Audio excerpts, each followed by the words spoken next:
আমি, লিটন এবং আমরা যারা 7 জন এসেছিলাম, আমাদের কিন্তু অগ্রগতি এখনও হয়নি। আমার 25 বছর নয়, 50 বছর বলতে পারেন আমি জায়জাদিন পত্রিকার সঙ্গে সম্পৃক্ত।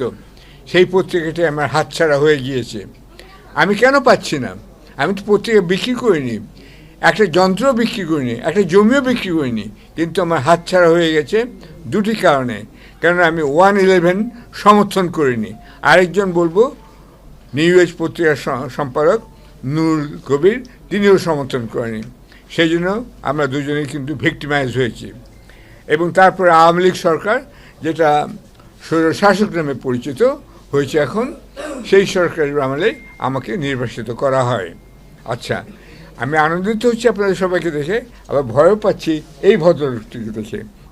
উনি মালয়েশিয়া থেকে এসেছিলেন এবং ওনার সঙ্গে পরিচয় হয়েছিল বিএনপির এক কাউন্সিল মিটিংয়ে। আমি বিএনপির সদস্য নই, কিন্তু উনি বিএনপির সদস্য।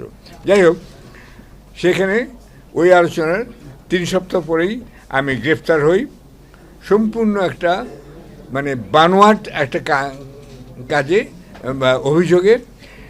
এখান থেকে ওয়াশিংটনের দূরত্ব হচ্ছে 8,828 মাইল, এয়ার মাইলস। তাহলে আমি কত বড় শক্তিধর ভেবেই দেখুন যে আমি এখান থেকে 8,800 মাইল দূরে এক ব্যক্তিকে হত্যার চেষ্টা, অপহরণ, যাই বলুন না কেন করতে পারি। সেটা আমি করিনি।